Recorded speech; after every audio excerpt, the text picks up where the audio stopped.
welcome to the DME Roundtable podcast. I am your host, Jose Barreto, and with me here is Maty and Christina. How are you guys? Good. How are you? Good.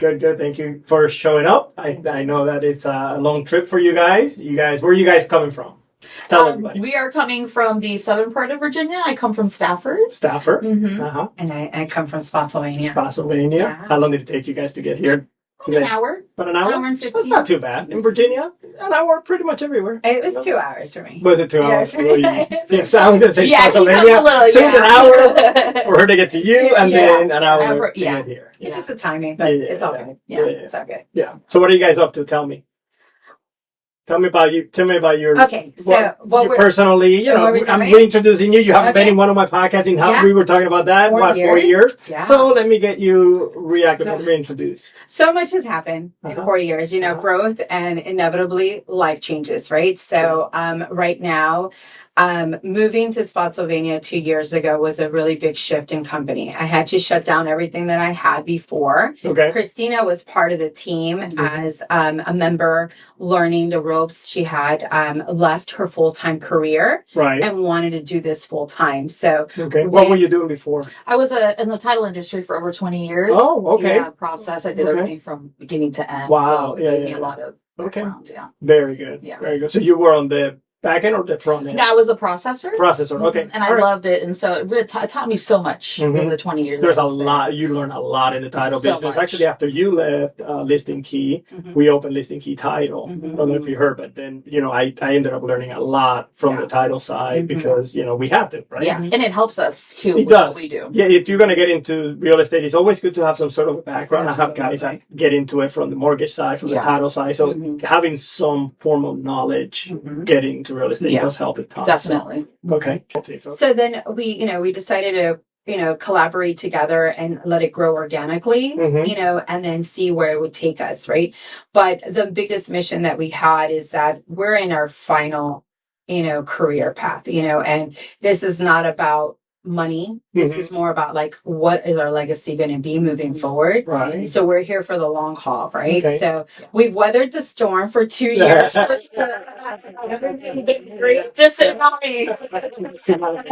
So, but we're right there at the peak when we're starting to see things just start to come together. Sure. Which is exciting. Yeah. So this couldn't happen at a better time. Okay. I don't know what kind of energy we would have been able to do.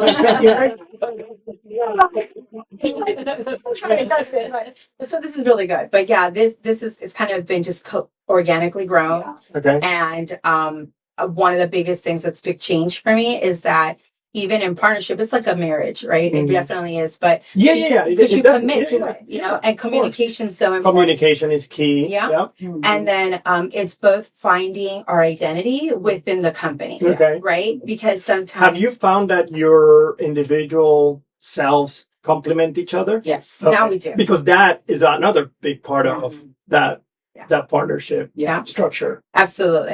Absolutely. And I think that, like you were saying earlier, with title and so forth, for the business, Christina is very knowledgeable, and her biggest strength is being able to make sure that all the T's are crossed and all the I's are dotted. And there is no moving. Like, we're not moving until this is done. And then, we always have this joke where people are like, that's not my debt. Is this your name? Is this your social? Is this your picture? So the compliance people love you. Yes, they come. So they have nothing to say. Go back and out. She just hits it right there. So, it definitely does compliment, a lot.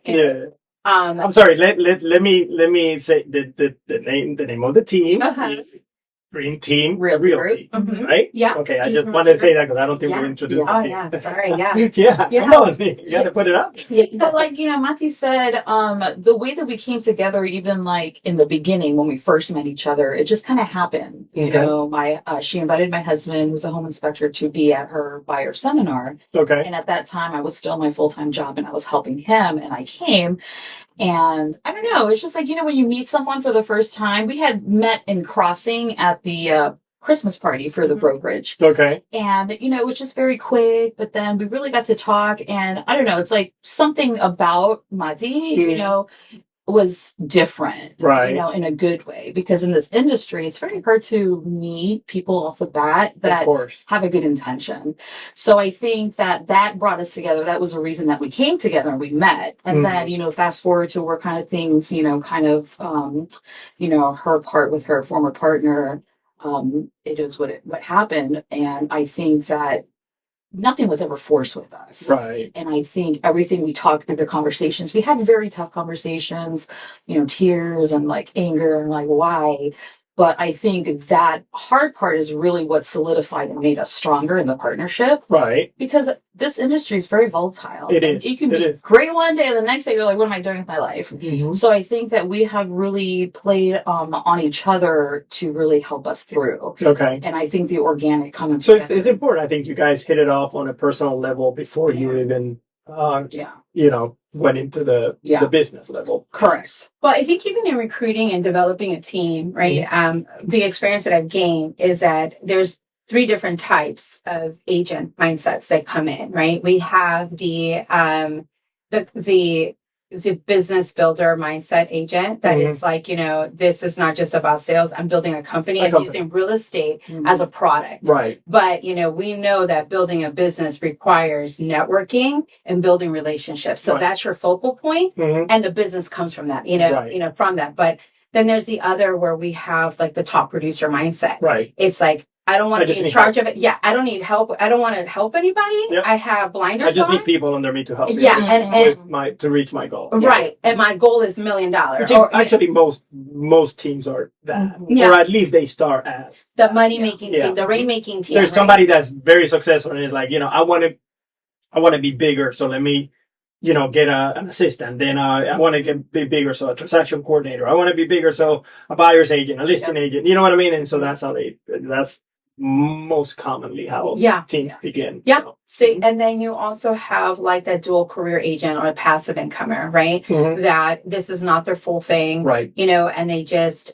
need just to make money. Just to, number one, make sure that their investment gets paid for, because you know you have to pay into this industry. Sure. But then also a little bit more, right? So when it came to recruiting and meeting agents, it's very important to understand which level or which path they want. Right. Because you can't help everybody. Right. Unless you have the resources to do so. And I'd rather be upfront and say, I may not be the right fit, you know, for this. Of course. You know, but I can guide you because I definitely have a lot of resources I can get you. I think this person will be great. I actually just did that with an agent that was our mentee. And I was like, I don't think this is going to be really the best fit, but I've got someone ideal for you just down the road from your home. And I think that's what's in my head. And she's with it. And I'm seeing her bloom on social media. Nice. So, you know, that's part of ownership. How do you feel about seeing them bloom on social media? I love it. You know, you're helping somebody. Absolutely. You know, because at the end of the day, you know, it's all about connection and networking. Yeah, I love that. That's one of the most rewarding things in the world. I don't care whether they stay with me or they go. It's just watching people succeed is just,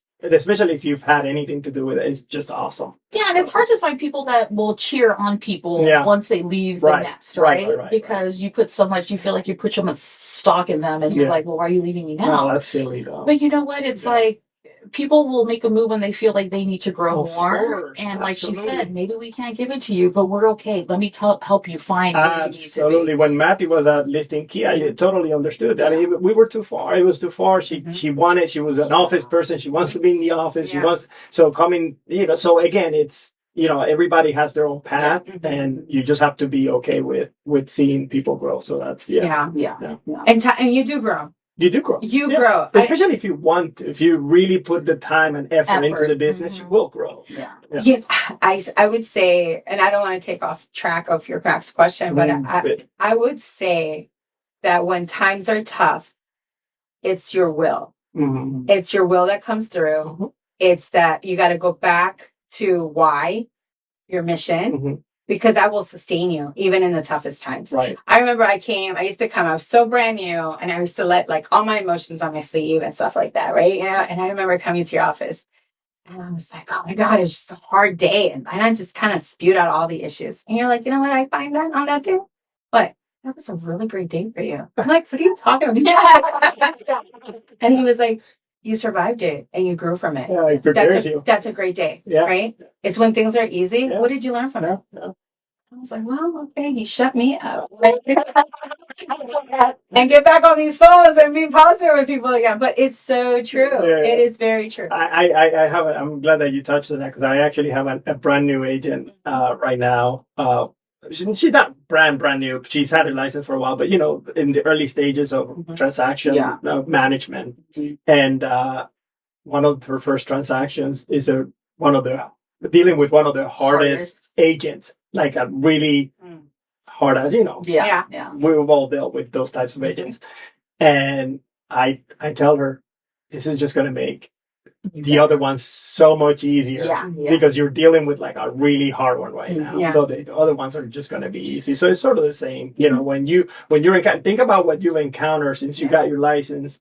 We're talking COVID-19. We're talking, the market, being down, interest rates spiking up through the roof. We're talking about compensation lawsuits that the industry went through.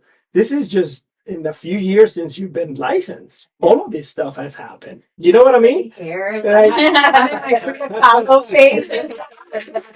Calm down. No, I agree. Yeah. 100%. It's a lot. It's a lot that's going on. I mean, I think if I think back from the time, 2018, 2019, I don't think we've had a normal, just your regular market, where it's not a buyer's market, not a seller's market. You have inventory, you have people wanting to buy, just your typical market. We just haven't had that, or a lot of it at least. So and I think that a big thing that helps us through is definitely mindset. And for me personally, I had to really be aggressive with changing my mindset because I came from a 9 to 5. Everything is different my whole life, and then that takes an adjustment. I mean, coming from a 9 to 5 to a commission, you get your own hours, set your own hours, and it's not as easy. It's a lot of fear. It's a lot of fear, and it held me back for a very long time. And I think the deciding factor for me was my husband. Okay. Because he asked me, he was like, when you're presented with a situation, how do you look at it? How do you dissect it? And I said, I looked at worst case scenario, and then I go from there. And he's like, well, you need to stop doing that. He was like, because if you always look for the worst case, you're never going to do it. I was like, I like your husband. Damn it, he said this. We need to have him on. I know, right? Because I've been wanting to interview a home inspector. You say he's a home inspector, right? Yeah, because I don't just interview agents. I like interviewing people in the industry. So actually, a home inspector will be ideal. So maybe after this, we'll talk. Wonderful. Maybe I can get him in here. Okay, that'd be great. But he's always worked commission based, so he didn't have that. So he understands. So he understood. But I will say changing my mindset and trying to find, like we've had this conversation, is trying to find the silver lining in whatever situation. Like I don't believe in wasting time anymore. Right. I do believe that you lose time because it passes. But even in a very bad situation, like the worst file that your first agent had, she took a lot from that and it made her better. Right. So I love when things are hard. I love finding solutions and like coming together with Maty to be like, what do we need to do? We need to find a solution. We're not finger pointers because that's very counterproductive and inefficient. Right. Which, it's not, I'm not a big fan of. No. That never accomplishes anything. No. That sets you back. You're just whining. Just whining. So what are we going to do about it? I'm going back to like the mind shift and it's such an important piece that when you get into this industry, we're so process driven with technology. We're asking, we're getting the answer, but this is a contact sport, and so I'm actually, we're putting together a training for new licensed agents and dual career agents in our area.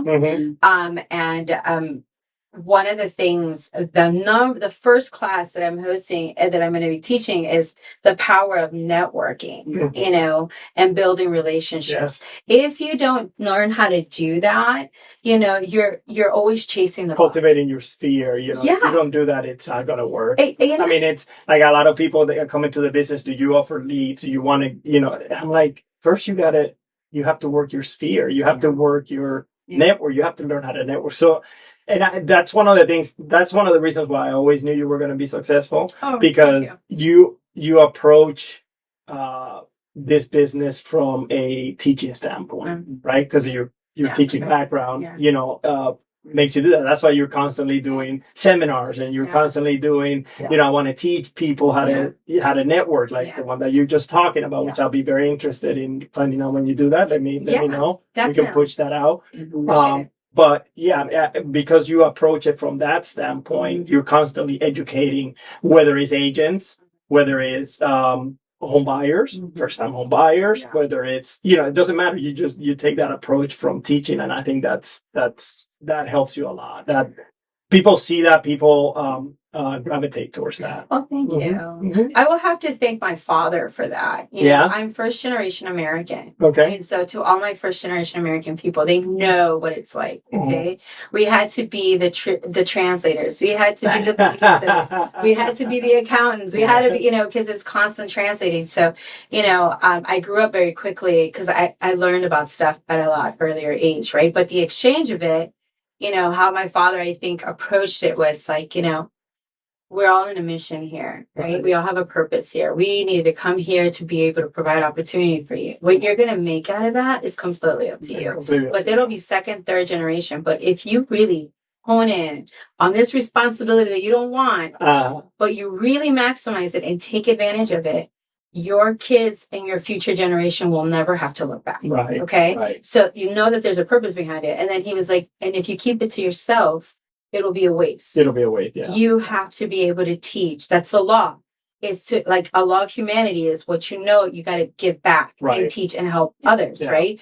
And you'll never go hungry. Right. And you'll never go broke. And so I went to visit my grandmother that, like, a couple of summers after that. And then everywhere we went in El Salvador, and then, I'm named after her. So it's like, another thing, right? I had to really learn where my name came from that summer.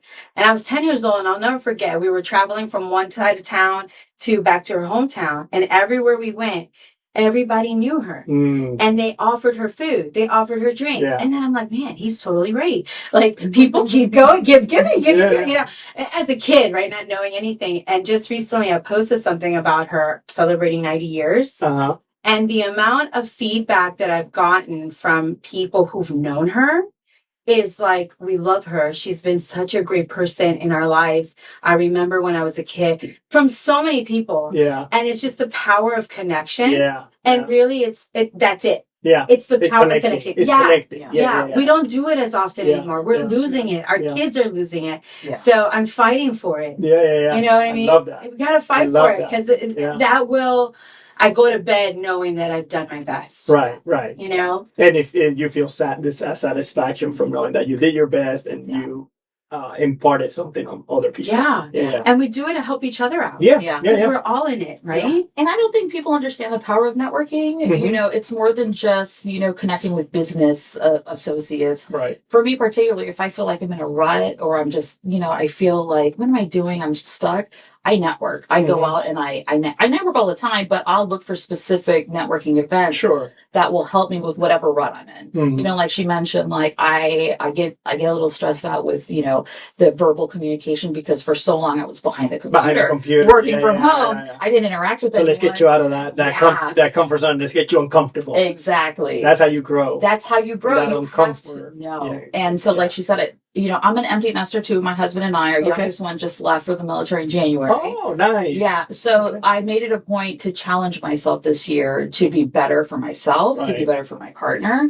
Because, like you said, there are things that I'm good at, she's good at, but together we come and we kind of complement.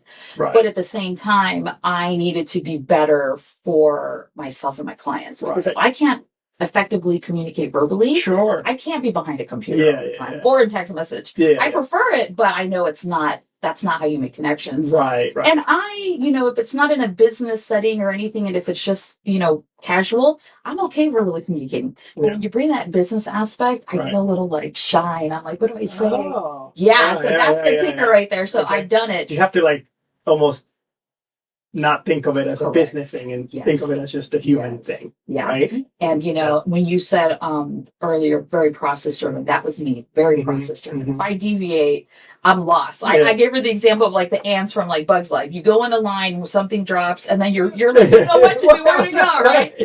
So anytime we come to a point, I'm like, Maty Bugs Life. That's where I'm at right now, you know. But I have learned a lot, you know, from Maty. She has taught me a lot since I've quit my job that, you know, no matter how much like we're process driven, we want things to be a certain way, we have to be able to adjust. Yeah. And I'm like, I knew it, but I know I really got to do it. And I'm like, let me do it. Right. Yeah.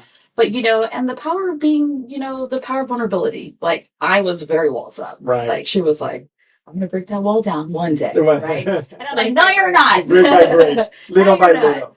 But, you know, I think that we have just gotten to a place where we no longer have any type of anxiety talking to each other about anything because we came from, you know, an upbringing, you know, we both come from similar upbringings where you're taught to just kind of go with it, not really speak up too much, push back, and just be okay with how things are. Right. Good girls said, the good girls said, breaking that. Yeah. Yeah.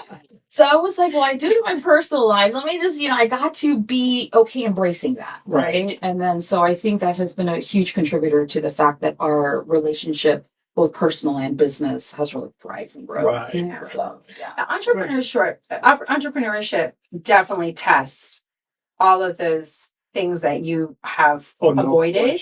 Yeah, you know, so if you keep avoiding dealing with these things, it's going to halter your business because connecting with people, man, it's constant. But I do want to say one thing, okay? When Christina was talking about being process driven and then being flexible, you know, I got that from you, right? Okay.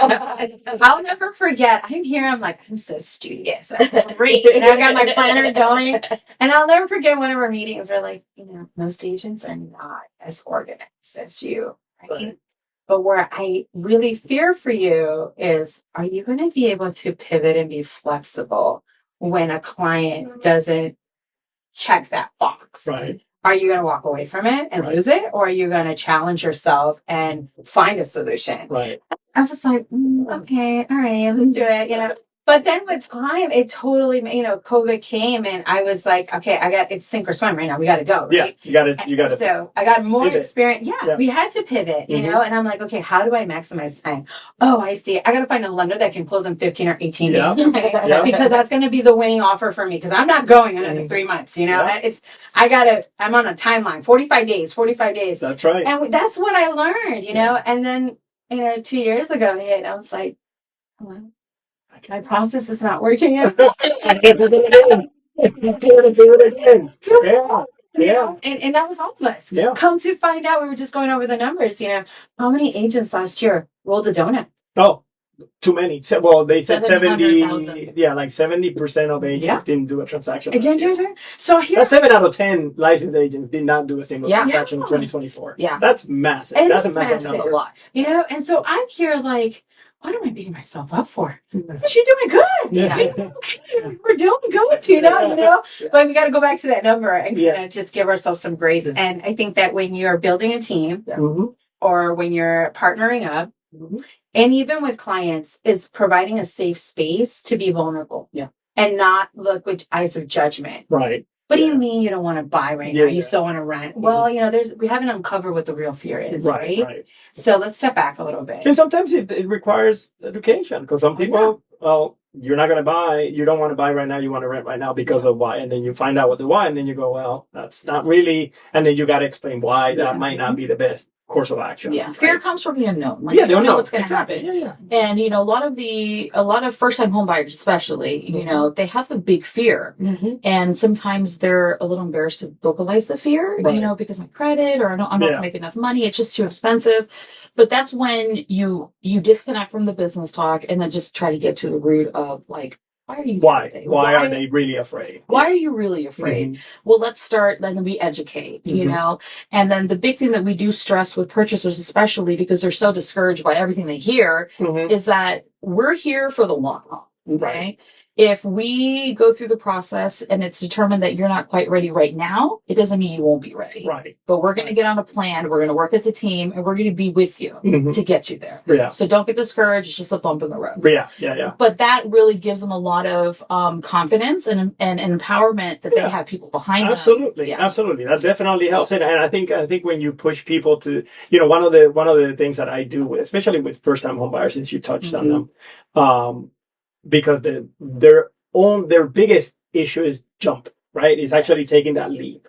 So breaking everything down into small pieces is what really helps. The first thing I say is just talk to a lender. Yeah. If you're not ready right now, if you're not ready in 5 years, if you're not going to be ready for another 5 years, it doesn't really matter. Let's just find out where you are right now and where you need to be in order to get to the place where you're comfortable buying a home. That's it. And that very small step that they do, that they take that chance and talk to a loan officer and then find out, because a lot of people are like, is my credit really good enough? Yeah. Is my income really good enough? Yeah. Do I really, the rejection factor in a first time home buyer is through the roof. Yeah. Like they really believe that they're going to get rejected versus, so when I say just talk to a loan officer and see where you are right now so that we can determine whether or not you can do it right now, a year, 2 years, 3 years, it doesn't matter. So that removes that fear. It's like, okay, maybe my credit is dinged up. Maybe they're going to tell me what I need to do in order to get it better so that I can buy in a year, 2 years, 3 years. And then a lot of them end up finding out that they can buy right now.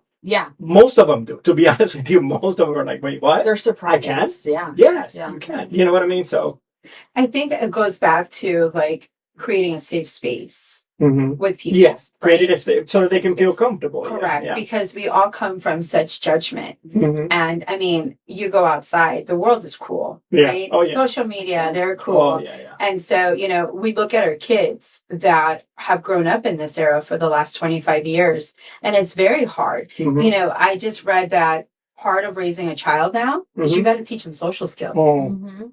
Yeah. Really? My husband and I are both salespeople. Can you imagine? Like, we got to teach this? Really? Like, it's just, I don't know how to teach it.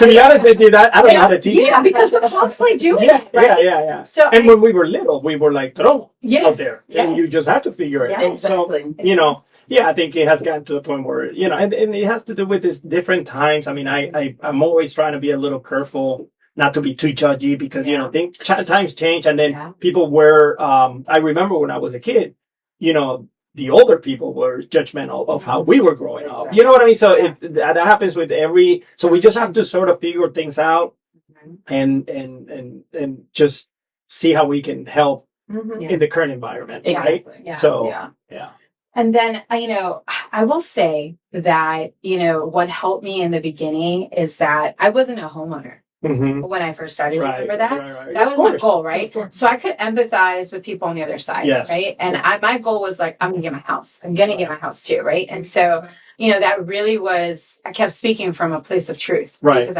I understood the mission. I get it. I'm in that boat too. But now, after being a homeowner, and the average age of a homeowner is 45 now. Okay. So we're not talking to kids. Right. We're talking to people that have been through it. Yep. And so some people are so tired of working and being in a rat race, right? We've seen it ever since COVID. Yeah. Like, I've got to think a little differently, But right now, as a soon-to-be 45-year-old myself, what is my next phase in life? And that kind of comes in with what we're teaching now, which is now that you have the house, right? Our business, we're 95% referral. Okay. And the reason why we go back as it should be, as it should be, correct, as it should be. And the reason why we maintain that number and we hone in on really getting it to 100, hopefully, is that after they've purchased their house for a year, we need to look at this like an investment because it is an investment, right? So do you know how much our investment has gone up? So we go back and do like those home.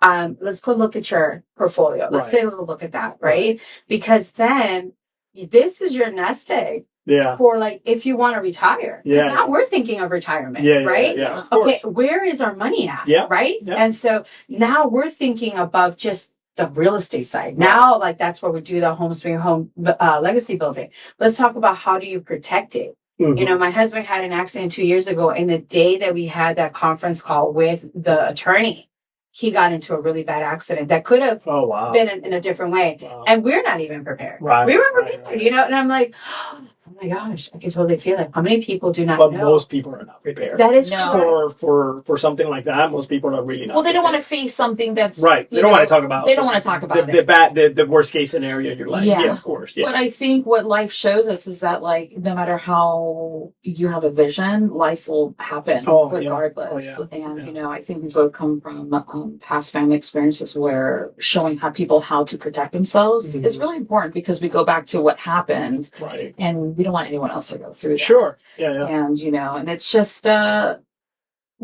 being able to relay the information we've learned as adults that we didn't learn as young adults that could have helped propelled us in a different direction. For sure. And that's what we're bringing to our community, not just our clients, but our community. Yeah. Right. Because it's a community-wide thing. I was a first-time home buyer in 2005. Unfortunately, we lost it in the bubble, 2008. Right. And we rented for 6 years. And the only reason that we jumped and bought another house is because the landlord would not extend our lease. Oh, wow. And I said, it's a sign. We're just going to go. Because we were very fearful. Our children were little, and having to rebuild from nothing is very hard. Right. So, and I was in the same position, like, I don't think I'm ready. Pulled my credit, talked to law, and said, I'm ready, surprisingly, and then we made the jump. And so we take those experiences and we relate with those. Right. It's not just you. I've been through it. Here's what I went through. Right. And it brings that fearful wall down a little bit. Yeah. Mm. And I love the fact that the power of networking and building relationships. I mean, your community will show out for you. Always. Yes. Yeah. Especially the people in your sphere. Yeah. They tend to come and support. Yeah. I had a joke from one of my past clients that says, well, you do classes for like building wealth. You have a class for estate planning. You have a class for first-time homebuyers. You have a class on dating. But it's so good to be that person. You have a class. Yeah, but at the end of the day, it was like, somebody we had just met, and I guess she'd been following us, and she told the client, she's a lender. She told the clients, you are in really good hands because this person is always networking. Right. And you need someone to provide resources for you. Okay. So, that is very important who you pick to represent you. Yeah. And I didn't think about it that way, but it was such a reality check. I guess I'm like, oh, all that stuff is paying off. I guess people are watching. People are watching. Yeah. People are paying attention. Yeah. And we're very conscious of our strategic partners, title companies, lenders, inspectors, anybody. Right. Because we want to really, because it's a team effort, we want to make sure that we work with people that have the right intention and the right mission. Right. One lender is not the same as the other. No. Their motivation may be different from the other. Sure. And, especially when first-time homebuyers, that's a very, not a lot of people want to do that, because it's challenging. Yeah. One of the biggest things you need to watch out for is what lenders you're using for first-time homebuyers, because you have great lenders, great loan officers. Yeah. They don't all know how to talk to a first-time home buyer. Absolutely. Yeah. Do not. Yeah. We do Zoom calls. Oh, we can't go to the office? We're going to be in the Zoom. We're going to be in Zoom right now. Because, and that's the thing. I think But that's when you're protective of your client. Yeah, absolutely. Yeah. Absolutely. Yeah. Especially because, money people are not people, right? Yeah, you know what I mean? Mm-hmm. They're there to give us the yes or no. Yeah. But some people work with the mission of, if it's not a no right now, if it's a no right now, how can we get you to a better place? And that's what we've been networking. And we've gone through many. I mean, I've kissed a lot of bad frogs in lending. Trust you. And they're like, oh, wait a minute. We're not on the same page. Our mission's not the same. And if anything, 5 years in, I've learned to filter. Yeah. And I'm getting better at saying, thank you, but it's not going to work out. Yeah. Yeah. And then Good. go. Christina's like, Because it's just not going to you work. have to be protective. You have to be protective of your business. Absolutely. Yeah. And being protective of your first-time home buyers is protecting your business. Reputationally, I mean, these people are going to talk about you. I find that the people that talk the most about you are first-time home buyers. So you better do a good job. You better do well by them. Do good by them. Absolutely. So, And it's really good. We were just talking about that shining syndrome. Not everything that comes across is actually a good thing. I'll give you an example. A brand new agent, right? She comes in and she wants to we were working together and doing some training, and we were kind of exchanging ideas, right? She comes to me and she's like, I've got this home buyer, and they're really, really specific what they're looking for, but they own a home. So, I found 100% bridge loan, and I'm like, who's the lender? She told me the name of the lender. I was like, I'll never work with that lender. Oh. And she was like, what? I said, last year we represented the seller and we were the listing agents, and the buyer came in from this lender. Okay. And I had seen this lender send us email. I sent an email about all these programs, right? So come to find out the deal fell through. Oh, okay. The deal fell through. My client was already under contract in their next house. Oh my gosh, it's one of those So that has. I think I still have a twitch in my eyelid from that experience. Yeah. I'm not joking. You don't even need to fit because I mean, do finish, but I'm saying I know exactly what. Oh my God. And it's never happened to me before. Okay. That's the thing. The number one thing that this was the first time for me. Right? Yeah. And then I remember calling the agent, the lender, and the lender goes, "You're not my client. I don't have to talk to you." That's what she said to me. Wow. I was like, you could have sworn you were sending me a lot of emails about trying to use you, but okay, I'll remember that, right? And then the seller, when he did get approved, the numbers didn't match what he was told. Okay. So he couldn't do it because his job had cut his hours. Okay. The buyer's agent he wasn't responding to his agent. I had to go in to get the release of the EMD. And I came from a different approach versus, we're going to sue you. Really? This guy just lost his house, right? You know what I mean? So, and he told me, he was like, I was told this, and I said I was going to receive this, and it didn't come through. Yeah. I honestly cannot do it. So when she's telling me about this lender, I just spilled the story. I was like, if you want to take a risk, go for it, because he didn't even answer. I had to. No, good for you. I had to work with to the be honest with you, supervisor. good for you, because that's very short-sighted what that loan officer was doing. Obviously trying to get you to use him or her, and then not, then not delivering on that. Yeah. You know what I mean? It's very short-sighted. It's like, really, it's contradictory a little. Yeah, and now you're gonna expect more business. This is how you're not successful in that business. Yeah. I mean, actually, in our business too. Like, if we mess with somebody, they're not gonna.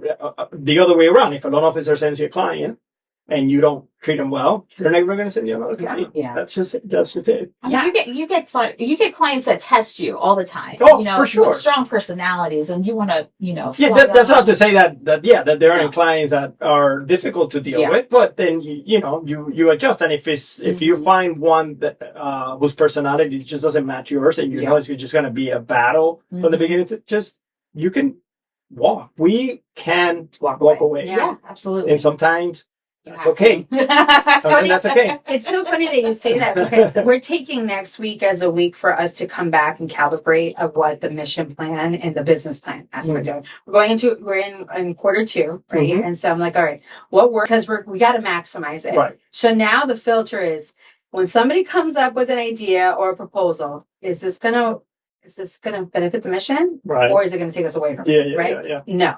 And we both are coming to that point where we have to be really conscious of that, because when you start producing or when you start putting spotlight on yourself, everyone comes and they want to join the party, right? Right. But were you there when times were tough? Right. And my lenders are like, I qualify them based on when the stuff got hard. Did you stick around or did you leave? Did you help? Did you try everything you could? The company. And do you communicate? Even good, bad, or ugly. Let's just face it. But also I give respect to my real estate partners, because they're not my employees. Right. We're employed by the client, right? And so I don't treat them. I know at the end of the month, I'm not going to be talking to you about little small stuff, okay? Because you're trying to close, right? Yeah. So I'm going to leave you alone as a lender, okay? Yeah. We can wait till the following week for this question, okay? And they're so grateful for that, because I didn't realize that most agents don't treat them that way. No, yeah. And I was like, oh, okay, well, you remember my number. Yeah, you remember. Something happened. I need that help. I need that lifeline. But it's that building relationship. It goes back to building relationships and networking. Building relationships and communicating. Absolutely. Yep, communicating. And being transparent. Because even when there are problems, if you're communicating, exactly. Things go well. As long as you're communicating. You know what I mean? Yeah. Communication is key. How do you guys market your listings? Like what sort of things do you guys offer your sellers when you're listing a property? What we offer the seller? Okay, with listing with the sellers, it really comes down to, I like to get as much information on what their needs are. Okay. Right? And what are their expectations? Because there's a lot of competition, Sure. right? But what we have been known for is, I couldn't do it without Christina's knowledge and title. Okay. Number one. Okay. I think that's the biggest thing that sets us apart. Okay. Christina is at 100% of their seller net. She puts buffers because at the end of the day, the client is like, I want to get my money. Right. And I want to be 100%. tell me the good, bad, and ugly of this. The process. listing presentation is how do we maximize? How do we maximize it? Dollars, right? Yeah. So how are we going to do that? Right. Okay. What responsibilities you have to do, and then if you're not going to do it, this is what you're intended to make, right? But it comes down to the bottom line. Even when you're working with buyers, if you know the number, you will know the timeline. Okay, so I go with that mindset. If we know the numbers, right? But you got to come and tell me everything what you're going to. But I need you to know what the expectation. What are you expecting of me? Do you want me to just be a person marketing your home? Is that it? Or do you want me to be a person to help you? We have a lot of elderly that are going into smaller homes, right? Okay. Yeah. But that move is difficult. Yeah, that's majority hard. Navigating that transition can be difficult. So because it requires downsizing and downsizing of not just the home, but then personal items. It's a very touchy situation. You have to approach it with heart. Like I think you have to just be compassionate and try and help in other ways, not just moving a structure for this small, this big one for this small one. You know what I mean? So, and if it's a home that they have raised their family in from an early age, it's even harder. It's even harder because they don't want to let go of the things, and that's the hardest part is really seeing it from their perspective and not just saying, "Well, you haven't used this in 10 years, just toss it." No, like I love to purge. My husband hates that about me. He's like, "What's this?" I was like, "Well, you haven't used it in 5 years." He's like, "But I need it now." I was like, "All right, well, it's no garbage." But it's helping them transition, like you said. It's hard. It's memories. It's like children. I have things that I still have that I can't let go of, so I can't imagine what it would be like 20 years from now.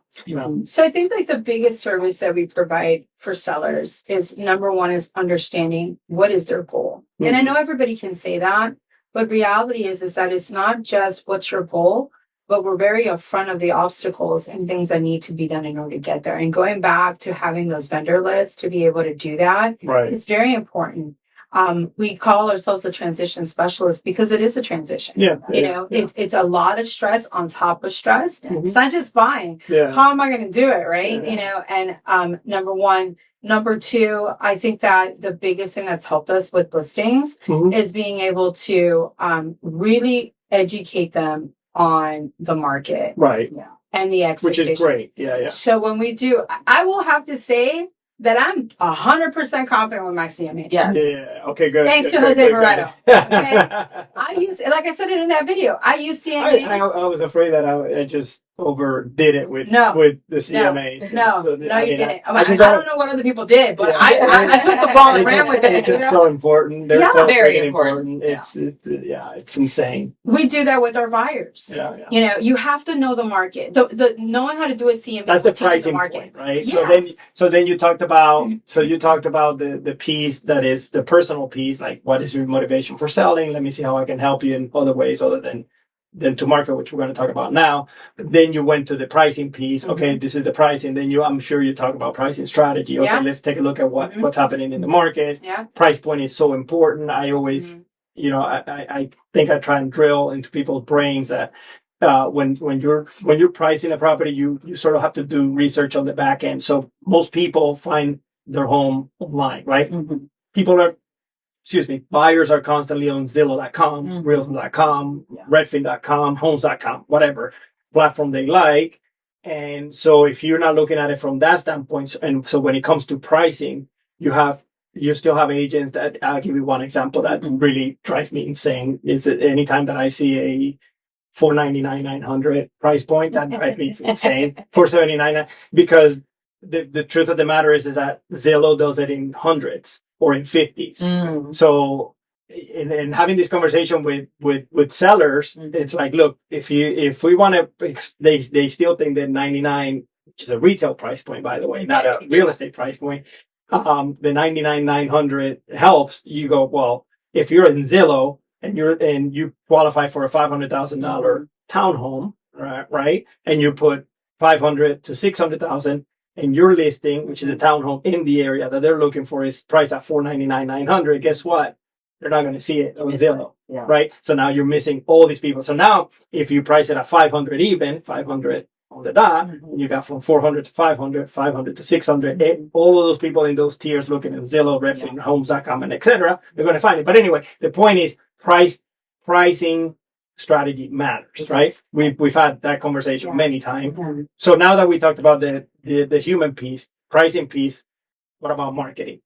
So marketing is really important. I think that one of the things that we've been able to maximize, because we come from a team that's 40 across the nation too. Okay. We have more pocket listens than we've ever had before from it, you know, and opportunities. Okay. And then also marketing it through, you know, obviously our real brokerage is national. And so, you know, you have that. And so we have our platforms that we can market that ourselves too. We have been able to build a database that we can also promote to them exclusively as we're coming across new people all the time. So, you know, the power of marketing is there. Social media is everything. And I think, again, social media. Yeah, social media is key. It is you so have key. to push. And again, people now that you have to know where you are, right? Like nowadays, we were having a conversation about social media and how kids, you know, but nowadays that's where people live, right? Yeah. People go to social media for everything. So if you're not marketing on social media, you're missing out. If you're not pushing, you know, really great quality photos on the listing. Because what's the key? The key is to get people through the door. Yes. Yeah. And if people complain, the photos look so much better. It doesn't matter. That the photos look better than that. You came in. The fact is the photos they're doing one job. They're bringing you in. Yeah. You know, photos, videos. You know, Matterport 360, making sure that you're doing that. Yeah. I mean, just making it easy for people to see the home and to like the home. Yeah, definitely. I agree. And then just to solidify that, it filters that buyer too, because they're here. You know, so the power of video is here, and it, not only in your listings but even in your branding. You know, it's really important. I came across an agent that is in Texas, and she did something that I want to do in my new town because I love that. I've loved stealing ideas from agents all over the world. I do it all the time. I don't care if you do great. That's a compliment. That's just take it as a compliment. Don't be mad. Compliment than someone duplicating what you do. I love that. She actually goes, because I had to I'm still building my book of business in Spotsylvania. I'm against tenured agents, like 30, 40 years in the business down there, right? Yeah. Because I've been there since it was like rural area. But Fredericksburg and Spotsylvania, it's growing. Yeah. You know, we have the third largest VA hospital being built. Okay. It's going to be, it's huge. We have the largest convention indoor water park called Kalahari. Okay. That's opening up. It was I don't know how many, $10 billion project. And it's right down the road from where I live. Not too far from where I live. So, you know, values are going to grow. But more than anything, we're starting to see more jobs out there. But anyway, building my business, so I'm like, how am I going to do this? And so I came across this agent, and she actually goes to the district of her little downtown area where she lives in Texas, and she starts interviewing people. Yeah. How do you like it here? Yeah. Yeah. What would you tell somebody? I'm taking that for, because I was like, this is so, I bought the microphones. I was like, okay, I'm going to go and try to figure it out. So it's happening. It's happening. But yeah, I like that idea to get to know. That's a great idea. And it's branding yourself as the go-to person. Yeah, of course, because it shows your knowledge of the area, which is important when you're marketing properties, right? It's important for you to know the area so that you can highlight the benefits of moving into that area to prospective buyers. Yeah. Right? Yeah, for sure. It's our job to do that. Yes, it is. It is. And I'm telling you, you come across and people out of nowhere, oh, you're a realtor. Yes. How can I help you? You know, you never know. There's always something going on. Yeah, for sure. So, for sure. And just to kind of back up a little bit, something else that we do to help prepare our sellers that really affects their bottom line is we take a proactive approach and contact our title partner to do a bring down. Because, you know, liens can affect. And so we had a transaction a few years ago where had we not done that, it would have completely changed her bottom line. Okay. So I take the knowledge that I got from seeing all the deals blow up once you go under contract, and then we incorporate that. Yeah. Because we want to give our sellers confidence that, you know, this is the number. We've done the preliminary search, so we go full force into marketing and marketing the property. Good. Yeah. Good. Yeah. That's the powerhouse right here. Yeah. I like Christina. That. I like that a lot. I mean, it's so important. I had met her and we started working together. We went to contract. 3 days before closing, we can't close. Why? There's $1 million SBA lien on the property. Oh, wow. And that wasn't found out until the end? Until the end. Yeah. Wow. This was like early in my career. It was my first listing on and I was like, I was floored. But it was a learning lesson. And then, Christina came on. I was like, oh, so tell me about title and what they do, And she was like, are you not interested in listings? I was like, I just had this experience. And she's like, it's really simple what we would do. And then, and so it makes it so much more confident, knowing the number in the front end.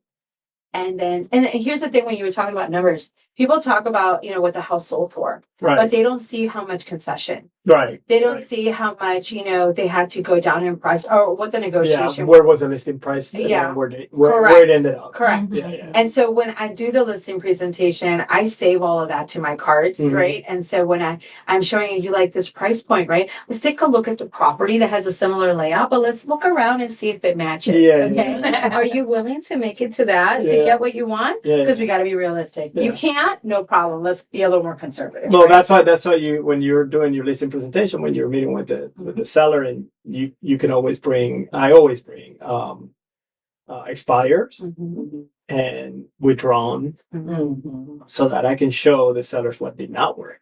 Price point wise. That's a good one. That really helps, because then I say, look, I know you want to price it this high, but check out what happened to this guy when he priced it that high. Yeah. You know what I mean? Yeah. And so that's eye-opening, because then the power of 21, which is 3 weeks. Then once the listing's been on the market for 3 weeks, after that it starts to lose. Decline. It starts to decline. The offers come with more contingencies or more credits. You're like 85% assured that you're going to need to take to bring it down. So I mean, it's the power of marketing and knowing how to market a property is key.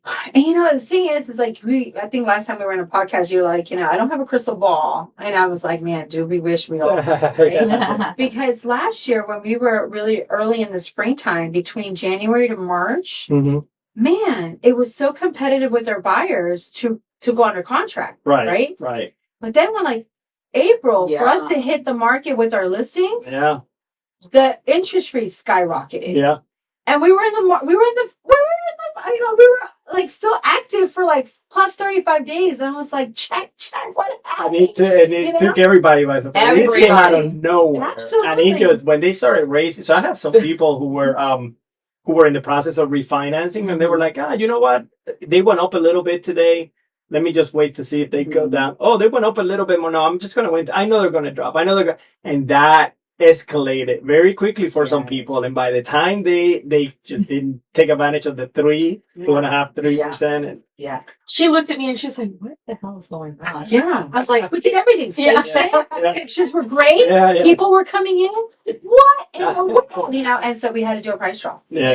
Luckily, it still met her bottom line this year, because that's another question I do ask homeowners. Because when agents are calling, we need to be prepared and know that. Right. I'm so proactive about statistics and numbers. I don't know how I became this way. I think it's only been since I've been in real estate, and because I really never cared for stuff like that. But it's like, what's the bottom line that you're wanting to walk away with? Right. Because I need to be able to negotiate and say, no, you know what, this may not work out, type of deal.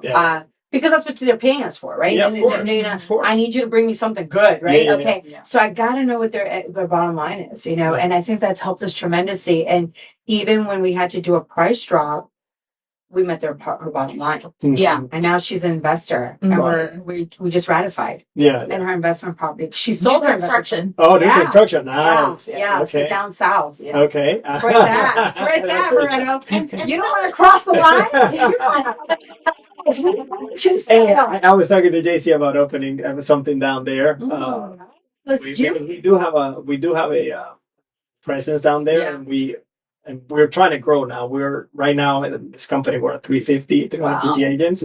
So we're trying to grow, and we're trying to grow the Loudoun County, and we're trying to grow down in Prince William County. The east side. Sellers get fixated on the sales price. They do. They get, I want this. Instead of how much you're going to end up in your pocket. So we say, we understand that you think you want to sell it at this, but let's look at what you walk away with. Because this may not affect this. Right. So once we get an offer, we do the numbers again. We send them a net sheet so they can see it. And they're like, oh, you're right. Our number's still the same. So that's good that you brought that up. So that's to my next thing then. How have your conversations been regarding compensation? since the lawsuit? Has anything changed? No, because we were Okay. always very upfront about Mhm. explaining situations. Right. You know, we actually like the contract because Right. it backs up I agree. Yep. Mhm. you know, By the way. everything's back. There's less room for assumption. Right. Yes. And, Right. and that's what Before it felt a little sneaky, right? Yeah. The whole thing felt Yeah. a little weird. or we just did it Not that it out of was, routine. because if you're explaining the agency agreement with your buyer or your seller agency agreement, listing agreement, if you're explaining the compensation portion correctly, there is no room Issue. for, Correct. you know, being not explaining exactly where that money was going to go to, Yeah. right? Versus now, but now it's very clear though. Like it says, you know, I'm just going to, for me, it's this much, but you may get buyers who ask for compensation from you. Oh, You see what I mean? yeah, and I think It's broken down more. Yes. Yeah, and I Mhm. think the rule change that happened last year forced agents to really understand and know the contracts. Right. Because what it says, you know, we went to a meeting about it in our old brokers. They were having a meeting about it. And a lot of agents were like, well, when did the form change? Right. And the broker's like, it never changed. Yeah. It hasn't changed. Yeah. So it forced agents to really understand, because at the end of the day, everything is based on what is written on the contract, Right. not Right. what we said to each other Right. or anything. So you have to know it. It should be your Mhm. contract. Mm-hmm. So I think it forced a lot of people to get out of that comfort zone and have those conversations. Have those conversations. Yeah. Because you have to. Because at the end of the day, it's their money that they have saved very hard for, worked very long for. Right. And it's not fair to pop it on them at closing. Right. What do you mean I have to bring $5,000? Yeah. You know, Mhm. that's terrible. Yeah, That's it's terrible customer service. Yeah, no. Yeah. Everything has to be upfront. Yeah, I totally agree. I totally agree. And now that you can have these conversations, I mean, I think that what he did do is it's a conversation now almost every time a seller asks, well, what about this? Do I really have to pay a buyer's agent? Yeah. You go, well, you know, it's really a marketing tool. really- It's part of the whole offer, right? Mhm. Like you're being offered X amount, and then there's a line on the contract that said you're going to pay this much. So let's just do the math, Yeah. right? You're getting $500,000 for your place minus 2.5% commission to the buyer's agent. This is going to net you this much. And so that then you're just talking numbers rather than just, you know, why it doesn't work this way. Yeah, and sharing that, you know, I think again, it comes down to understanding the client's needs, right? You know, Mhm. it's really important. Sure. But also, I'm a very straightforward person, like all cuentas claras, amistades largas, right? Yep. We put all the cards on the table, you and I will have a long lasting relationship, right? I cannot predict how this process is going to be because I'm not an Amazon order. Overnight delivery. I cannot be able to deliver at your Yeah. time. So we need to kind of break that mindset that it's going to happen on your terms, on your time. Right. My goal is to be able to meet your needs to the best of my ability. If Of something course. happens, I'm going to be upfront and tell you, right? Mhm. But our goal is to finish the mission, Right. right? Because you're here because there's a chapter you want to close and get to Right. a new one, right? Right. And everybody's heightened at that point, right? Yeah. So I get it, but I like numbers, breaking down the numbers because it brings couples together. Mhm.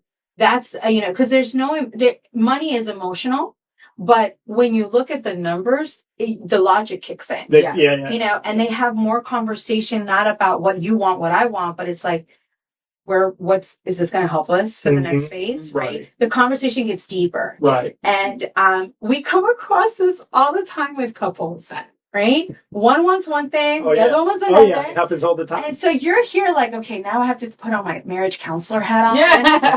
I want the most, but no, but Yeah. we need to do it quicker because we need to move. You know, Yeah, it's you just know. like, okay. Yeah. So Yeah. then, you kind of start to pick out who. Mhm. But what I have found to be most efficient is let's go to the number and you have to agree to the number. Yeah. And then from there, let us work, Right. what we got to do. I find myself that when owners do not trust or haven't gained their trust or whatever the case may be, or they're too controlling, Mhm. you're chopping me at the knees. Yeah, you are. Right. You are. And I won't feel bad that we don't make the cut. Right. We don't make it. Yeah. And I've had to be okay with it. I've Yeah. had to take the blame off of myself, Mhm. give myself grace. No, we did our job. Yeah. Right. Yeah. And Christina has had to talk me off the ledge. Yeah. It's not you. Yeah. It's the fact that this was done. Yeah. And sometimes when you're dealing with it on the conversation side, you forget that. Right. Because, Christina's dealing with the deal that we're closing tomorrow. Right. And she had, Yeah, so Christina's background, which we didn't go over, she is Korean, half Korean. Oh, okay. Yeah. And half Peruvian. Yeah. Okay. Right? What? Yeah. How did that happen? My dad came here from Peru, went to the military, and got stationed in Korea. Okay. So when she speaks Spanish, right? So she's practicing her Spanish more now, right? Okay, I like it. And very uncomfortable last couple of months for her, okay? But she's grown so much from it, right? And she was just saying, like, I learned a lot, and this and that and the other, because, and there was a point where it was referred to us, right? So we referred it with already the pre-approval. Right. Okay. And so, yesterday when we were going through all the file, and it said, we did all we could do, right? At this point, we got to let that fall on their court, right?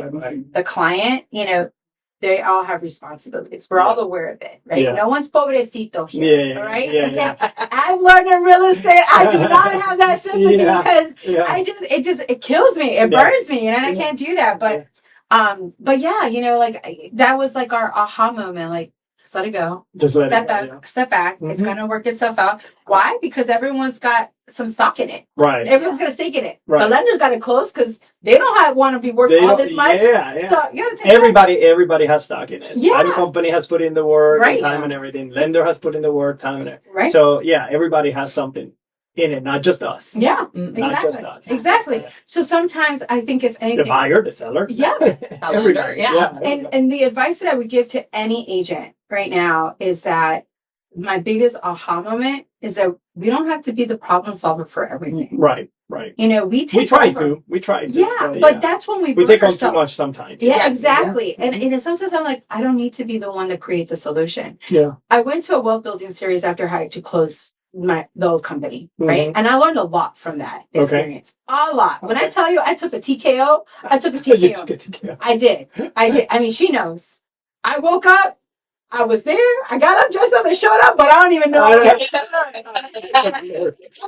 Pumping water in your mouth, like when you come out of the rain, dabber, like. Oh wow! That's when you really know who's on your corner. Yeah. When you have nothing to give, and they're here to check in on you, right? Yeah. But what I learned from it is that I learned to stop looking at things from an emotional ATM standpoint. You press the button, you dispense. You press the button, you dispense, right? Yeah. Even when you don't have much, you still dispense what you got. Right? Yeah. But when you look at it from a banker standpoint, which is what investors look at it like, that's what I learned. I will listen to you. Mm-hmm. I will mirror your effort. Yeah. So what are you willing to put into it? Yeah. And that's with training. That's with clients. That's even at home. Yeah. With their family. It's another story. Because we wear so many hats, and adapting that mindset will avoid the burnout. Yeah. Because we've all been burned out. Yeah. We feel like, oh my God, we sacrificed so much. We look back and like, man, I can't make up the time that I lost. Yeah.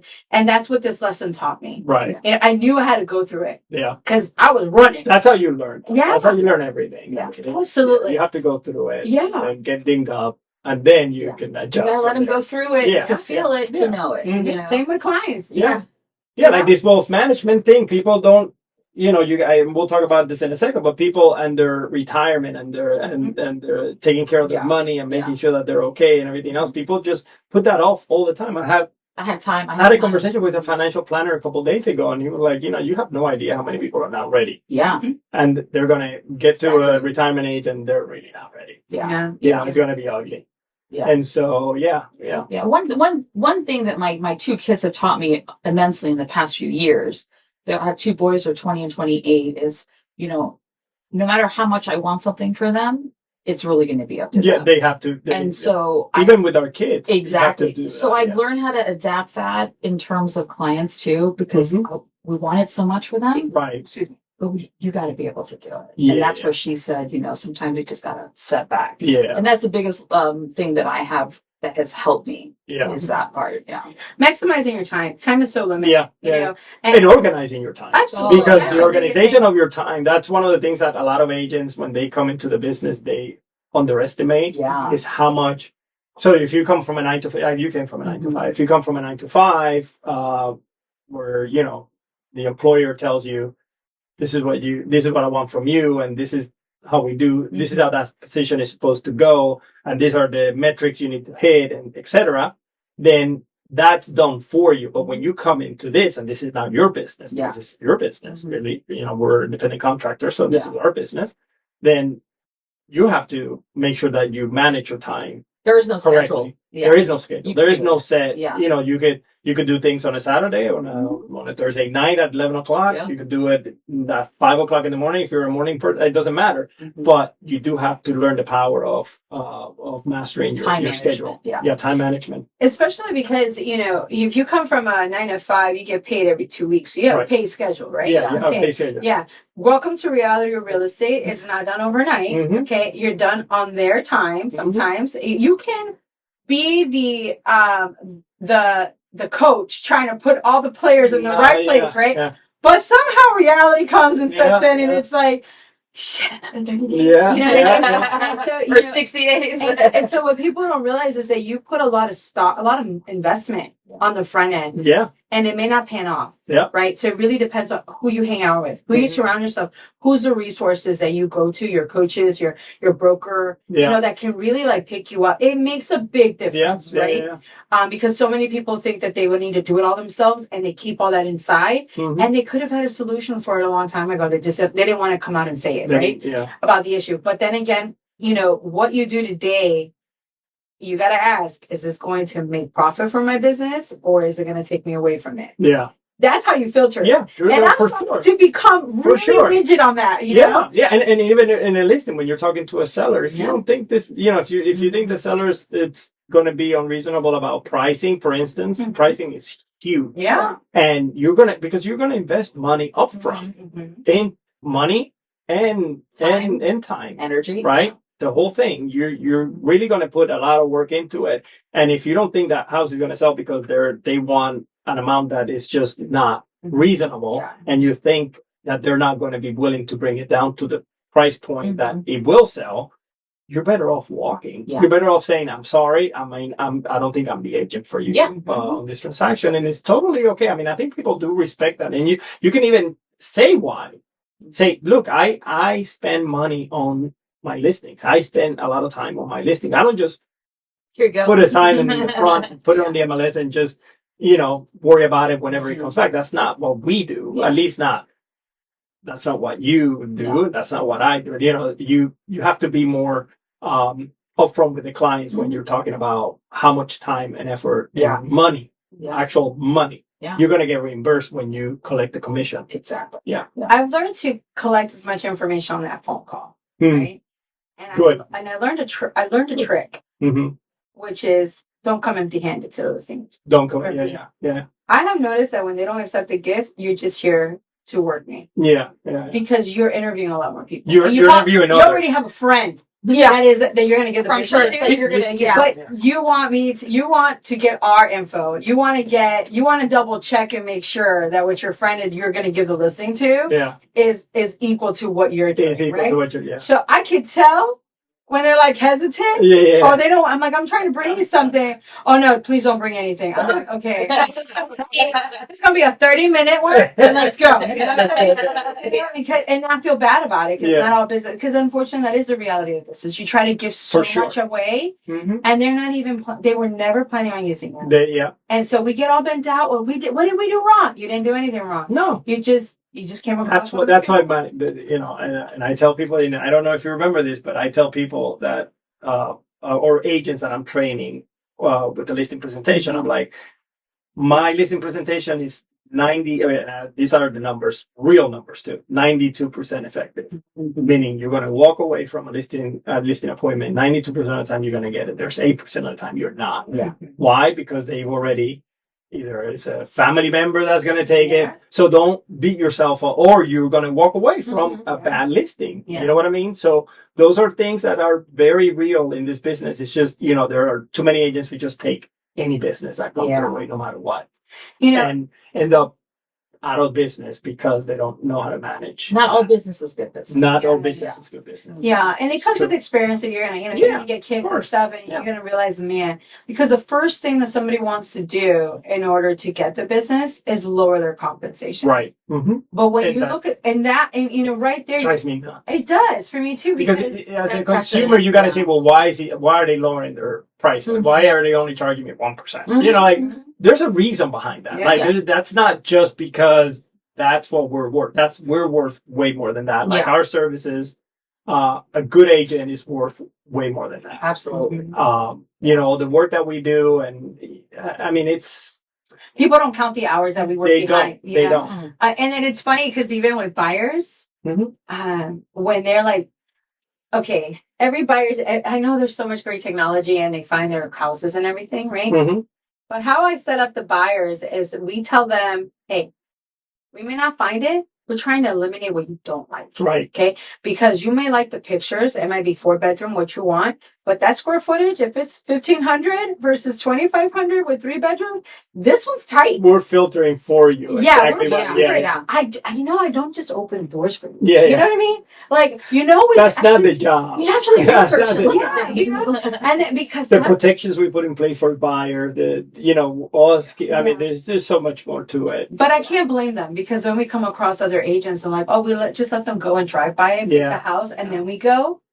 Okay, that's cool. But we're gonna drive because we come from different. We work different markets, right? Right. We come from the south, right? So we like today. We're gonna have a full 12-hour day today, right? But we don't come back every day. Right. So we maximize that week and we're like, okay, we're going to do a tour. We're going to do 7 houses. 7 houses. Okay. All right. We're going to Monday, maximize the time. 7 houses in Maryland. Maryland. Take a nap. Exactly. You know what I mean? But that's how you maximize it. And that's how you don't miss an opportunity. But we'll definitely hunt for a whole, we'll be very strategic before we hit the road. Before you hit the road. I can't hit the road yet. No, because it's not good for you. I'm not going to show you all 10 houses. I got to also run numbers. Yeah. To make numbers on all of them. Yeah, on all of them. Yep. Because I want you, when you walk in, I want you to say, is this good? Is this a $3,400 a month payment house? Yeah. That's really, because then when you know it's there, the likelihood of closing, it's high. Mm-hmm. Yeah. And one challenge that we have come across with first time home buyers is once they get pre-approved and they see the numbers that monthly, they're like, oh man, but it's this much more than my rent. Yeah. Okay. Well, let's have that conversation. Right. And then they're like, well, we want a house that's like our rental. They've updated and everything, So that conversation can get tough. But like Maty said, what we do when we get to those points is we pull the data on the numbers. We do projection. That's important. Great. Today it's this much and this is how much the house is, how much you're paying. But let's see what it's going to be like a year from now. Yeah. And then we're going to take that number, take all the rent that you paid, and you let me know, is it worth it to do it now or later? Right. And then you leave them with that information. They mull it. They have their conversations, and then they come back. I'll give you a tip. Okay. A tip that goes right to that. Don't go forward. Go back. Say, how much did these people bought the house? The ones who are selling it. How much are they selling it for now? Yeah. Because when you go forward, people think, what do you think? You have a crystal ball. Okay. How do you know that's going to happen? You know what I mean? Like versus, let me go back. Let me show you the what data that's already there. It's already there because you're showing them hard numbers. Yeah. You're saying they bought it for $200,000 in 2011 and you're buying it from them for $425,000 today. So they double their money. You see what I mean?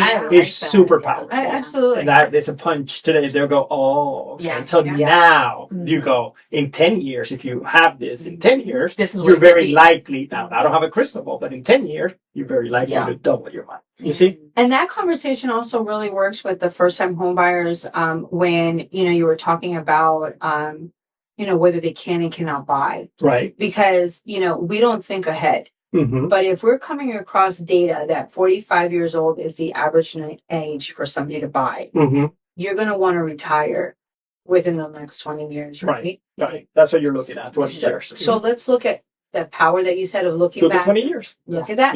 Go back and look at 20 years. Yeah. And so how much is this home worth 20 years ago? Correct. Yeah. And so, we have that available to us. Absolutely. Just learn how to use it. Yeah. But no, it's so true. Yeah. It's so true. See, numbers work. Numbers do work. Yeah. I love, I'm not great at math, but I know real estate math. Yeah. I'm with you on that. Solve a great equation. I'm not going to do it. If you put algebra in front of me, I'm going to say, screw you and walk out.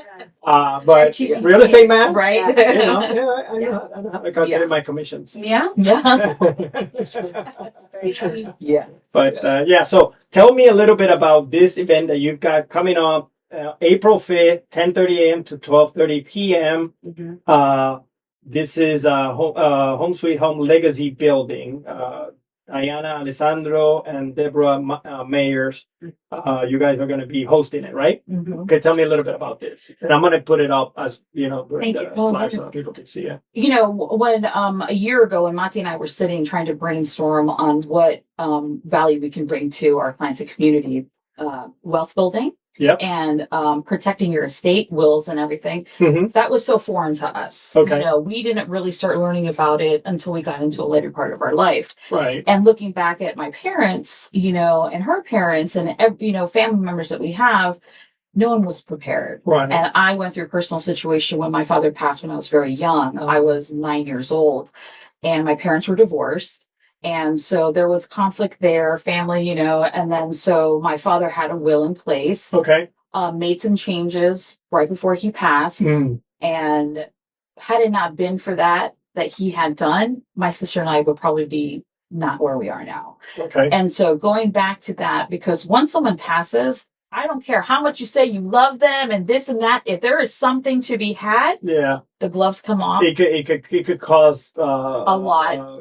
fights and stuff. Yeah, my sister and I were 9. She was 4, mm-hmm. and my father had passed. My parents were divorced, and they were like vultures that came. Right. And so we wanted to make sure that people understand the importance of planning for the future to protect your children, your loved ones, and protect everything that you've built so hard to have for your family. Yeah. And so we bring the personal, and then so we decided to, how can we make this something? Yeah, it looks really interesting. I think this is a great idea, and this is more value to the people that in your spheres, especially. It connects it so well. It comes full circle, and it's the most favorite event of all the events that we do. Okay. This is the 5th one? Yeah. So you do it, once a year? No, every quarter. Oh, every quarter? Every quarter we do wow. it. Okay. We do it. And so we're trying to bring in more space. We did it in Spanish in Woodbridge. Okay. Mm-hmm. And then we do it in English here, but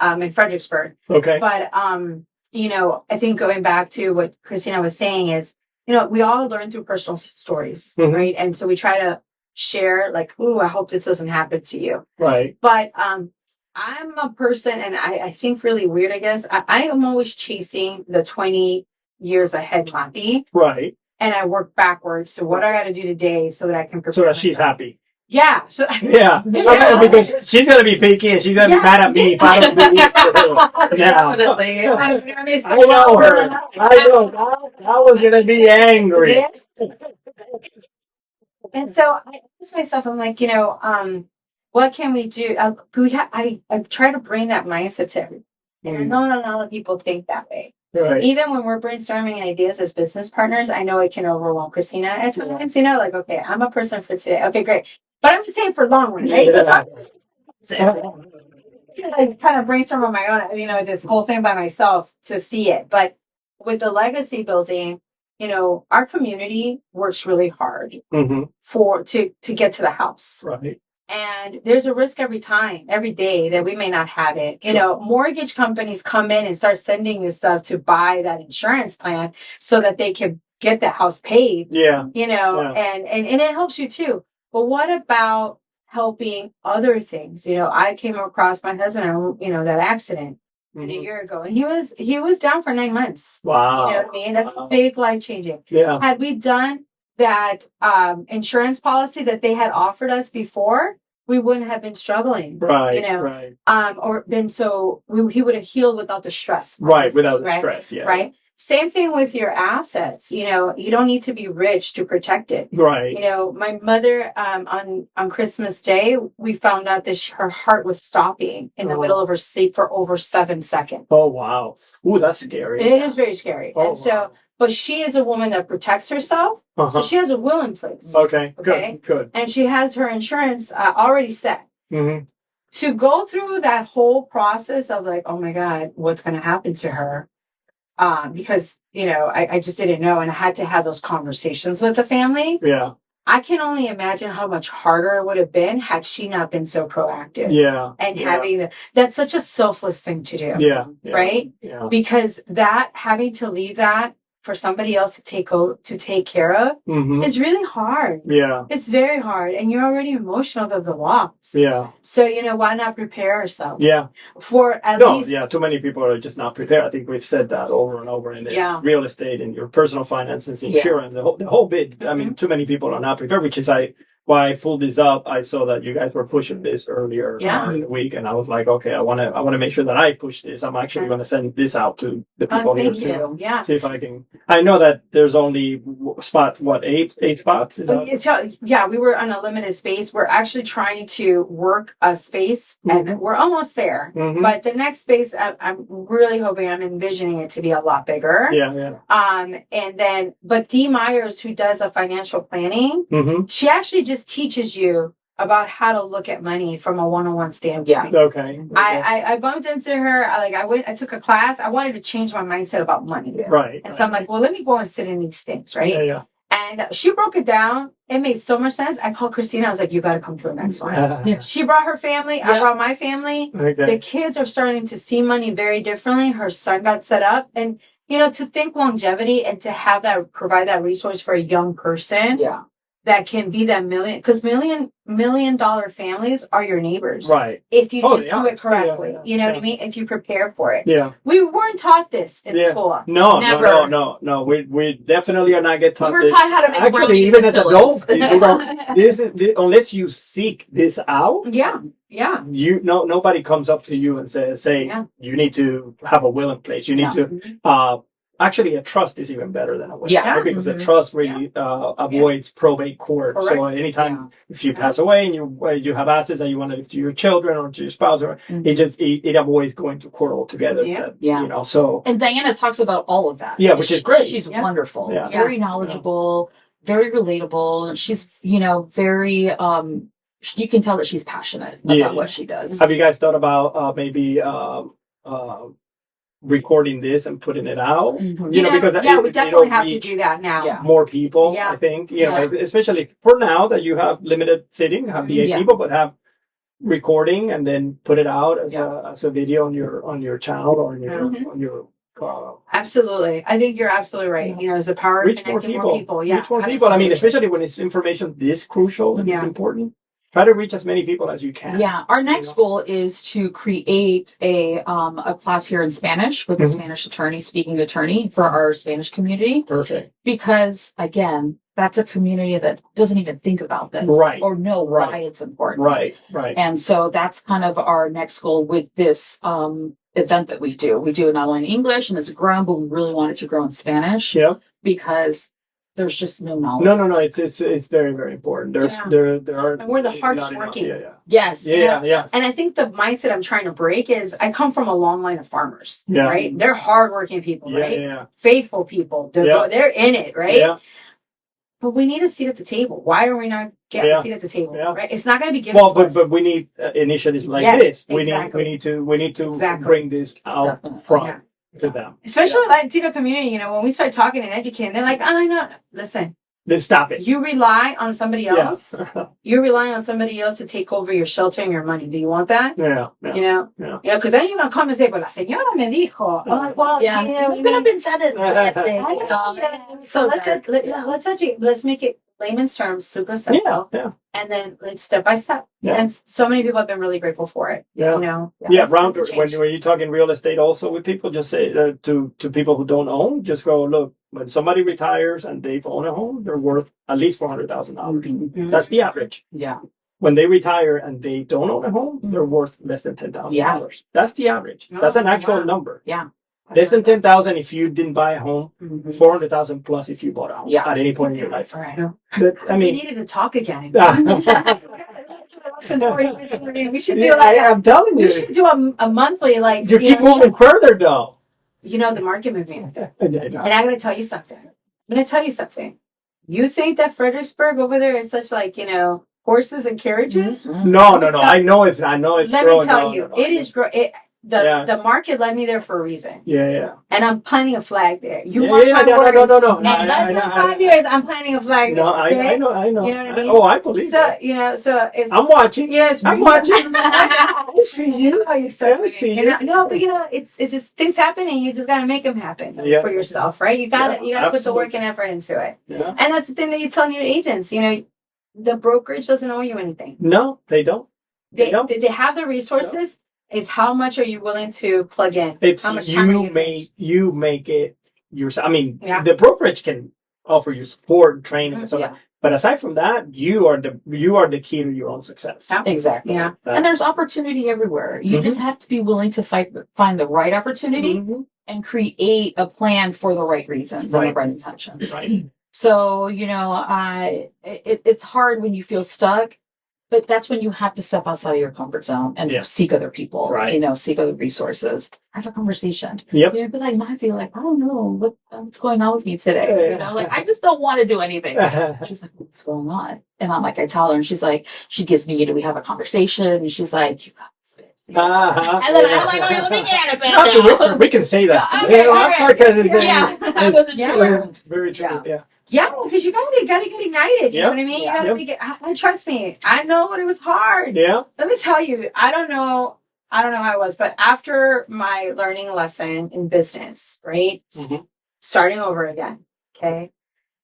I will say that it was the best experience ever for me. It has propelled me. I have created I went back to basics and found myself. Right. And health-wise, I didn't realize how much I was exposing my health. I am 45 pounds lighter. Yeah, you're right. But I took a lot of weight off that was not mine. What made you think about that? Well, first of all, your health. Yeah. Oh, you feel it. When you're building, you put a lot of pressure on yourself unless you learn how to delegate it. Yeah. And I had to learn that. Yeah. I had to learn that I wasn't the problem solver, the appointed problem solver. Yeah. You know what I mean? Again, my mindset switched from being an ATM to a banker. Yep. And I had to apply it in my personal life. I had to apply it for myself. Good. I had to dig deep inside. I'm like, okay, what bothered me about this, right? And heal that shit. Yeah. Heal it. Yeah. Because we can't keep walking around with it. Make peace with it, right? Yeah. And so I did. And once I started doing it, you know what? I started laughing again. I started enjoying it. Because for a second, I was working for others and not for myself. And I remember when I started, I wanted to work for myself. Yeah. So what was the shift? What happened? Because I didn't change my habits. Right. It always comes down to it was in your brain, but it wasn't in your purpose, in your actions. Yeah. So you needed to change the action. Absolutely. Yeah. Atomic Habits. I read that book 3 times. Okay. So now I focus on that and not so much focus on what people do and what they don't do. Oh, they didn't respond the way I wanted them. Good. You know what? And then I'm reading the 4 Agreements. Have you read? Oh yeah, I read it. I read it a long time ago. Again, my wife loved that book. It's such an authentic, small read. But you know what? When I was like, he's so right. I have the word part. I'm very confident about the word part. Except be true to your word. Be true to your word. And then what words you choose to spew is so important. You hear yourself. Oh yeah. You hear, and not only that, but you believe yourself. And so it goes both ways. If you speak negatively, think negatively, positive, then you make a positive changes. So, and there's something when you're healing that you illuminate. Yeah. Like your vibe, your whole spirit, just it's light. Yeah. You feel it. Yeah. I feel it. And somebody actually made a comment to me. They're like, your eyes change color. I'm like, oh, you're looking too deep. She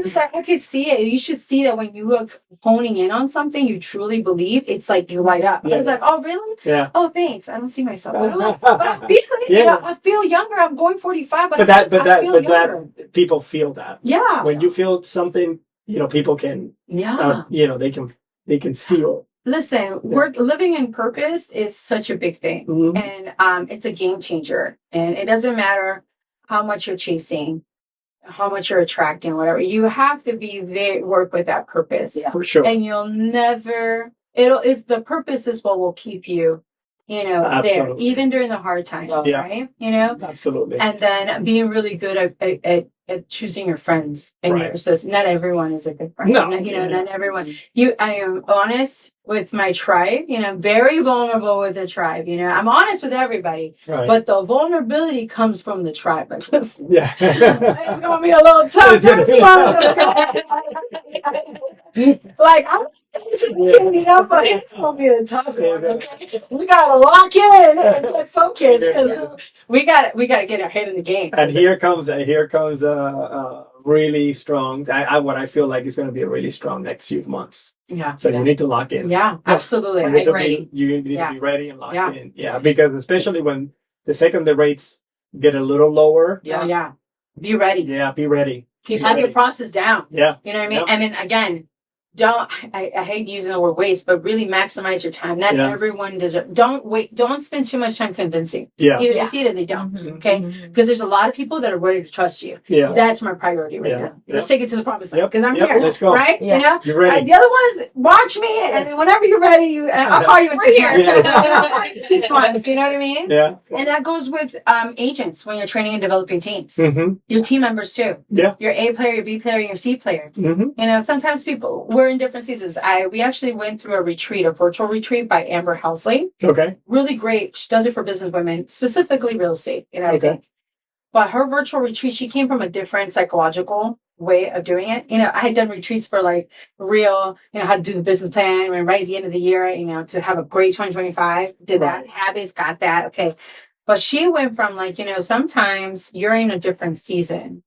In your mind, you want to be in spring season where everything's going. Right. But your body and everything is still in winter. That means there's something you need to like take a step back. Right. Reset and really focus on like, what do I need to feel fulfilled first? Yeah. Because if not, you feel like burnt out. Right. When you're not resting. Resting is a positive thing. You can rest. Yeah. Don't feel shame to rest. Yeah. Everybody's going, but you're looking to the right, to the left, and everybody's got a different mission, right? Everybody's got a different mission. Yeah, for sure.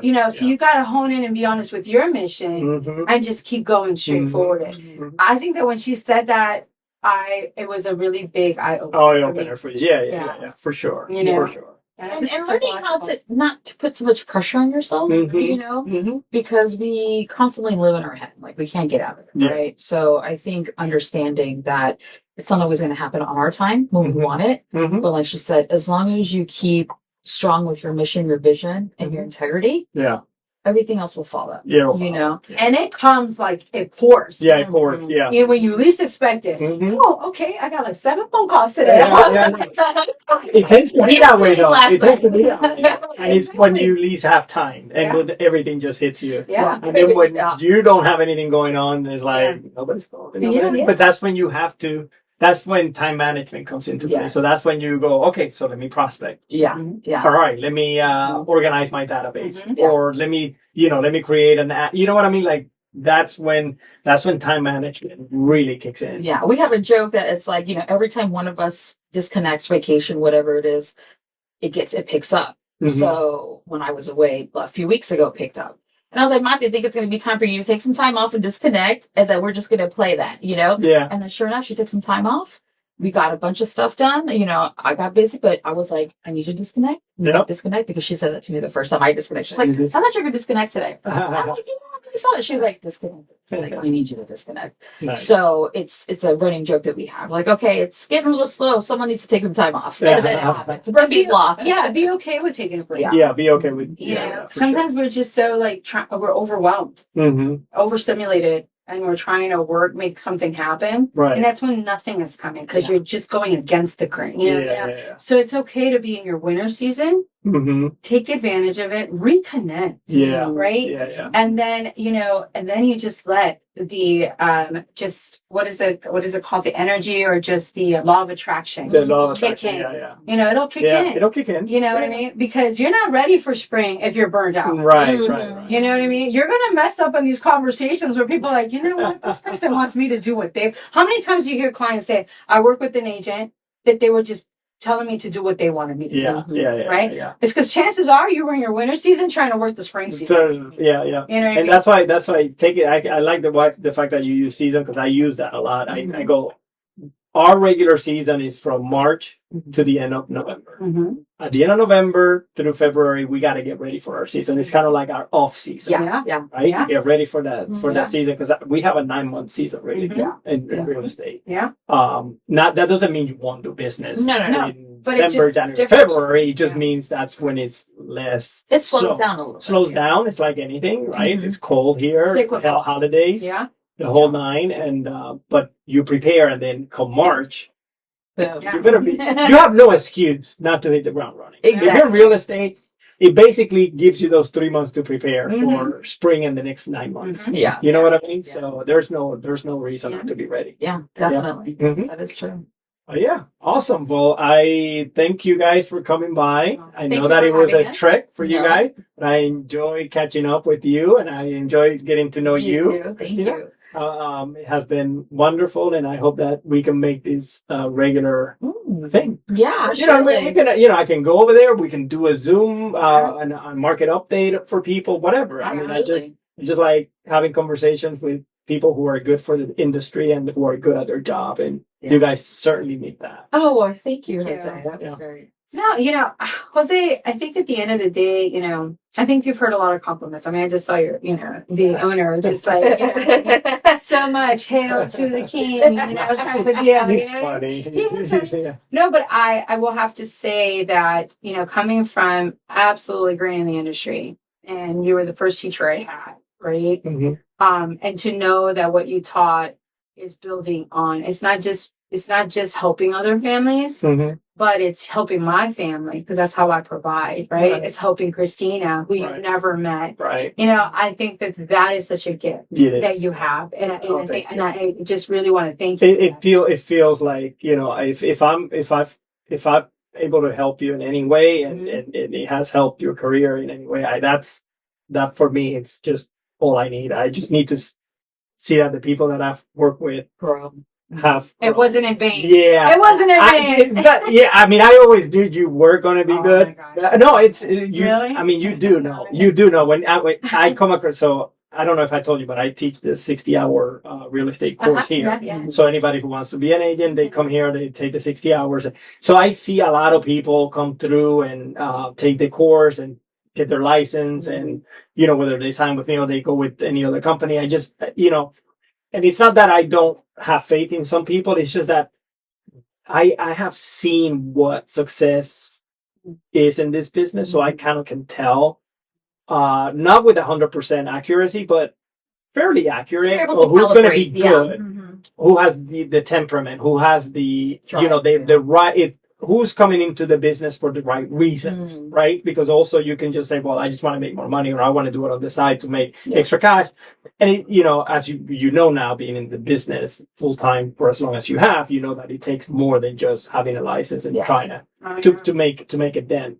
So when you and I were training a listing key, I knew that you would be in this place, and I knew that you would have your own team. I knew that you would be super successful. And you're just He put me through the ringer. and you are just dipping your toes right now. I hate to tell you, you I are agree. still in my eyes. You're still a new. I'm It's a kind of baby, like children, right? right? Yeah. And you're still a kid. Like I Yeah. see you, No, and for I'm like, she has no idea. Remember, we were talking about the houses. Instead of looking forward, look back and look at the result. Yeah.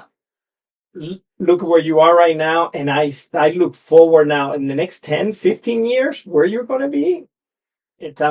Sky's the limit, really. And, That means a lot. it looks like this is a really good pairing. Yeah, thank you. So I'm really going to keep my eye on you guys, because I want to see how far you guys take this. For sure. And I think the business relationship should always grow. Whatever we can do to help and absolutely. assist, with any agents you have over there. Absolutely. We're always willing to do. Absolutely. Collaboration doesn't have to Oh, be we doesn't love have it. to be under the same roof. And You know that's what a I mean? misconception a lot of It agents is a have. misconception. Yeah. I enjoy talking to agents in other brokerages. Yeah. I really do. I mean, the business really, when you conduct this business, you're almost always conducting it with agents from other brokerages. Exactly. Yeah. So Why not help each why other? not? Why not just help each other? Why not get to know them Exactly. and get to know how you do things? Yeah. I think it makes you better Yeah. when you learn from others Yeah, about what exactly. they're doing. Because you don't know everything. And if you think you know everything, you're not growing. Mhm. Because you need to always learn because everything's so constantly true. changing. Absolutely. So true. But it's nice to finally meet you in person because Yeah, I've always heard same about here. you from Maty Oh, as yes. my first Good broker. things. My first broker. Yeah. She's spoken very highly of you. Oh, Yeah. thank Yeah, you. a couple some of those conversations we had were like, You're a tipsy? No. it was like I was dodging all those punches. Oh my God, he's so hard on me. But it's just like any athlete. I was. When your coaches, when they're the hardest with you, it's because they know. They know. They you know know. what I mean? I know. Take I was it. just gonna say that. It's Yeah. because I knew, and you had that you like teaching, and you understand. You understood what I was doing Yeah. because you come from that background. Yeah. So yeah. And she's Yeah. genuine. And She's She's learned a genuine. lot of Yeah. genuine Mhm. people. Very. Thank you. Yeah. Yeah, you go through a lot in life to get to this point of genuineness Yeah. and be okay and comfortable with who you are, right? Yeah. So it wasn't always like this, I promise. I am reformed. Very reformed, but it's okay to talk about your low moments because it's more course. relatability. We learn from it. Absolutely. So but I appreciate you. I No, always have. appreciate And you I'm guys glad we coming. got Thank you so connected. much. And again, I'm Yeah. glad that we reconnected, and Yeah. I'm hoping that it doesn't take another 4 years Oh to yeah, not at all. We shouldn't. to have a conversation. No, We definitely shouldn't. not. We Like I said, I'm gonna keep my eyes on you guys, and I want to see you guys thrive, Thank I you. appreciate it. and you Thank will, and you will. Thank you. So okay, thank you for tuning in, guys, and we will see you at the next one. Thank you.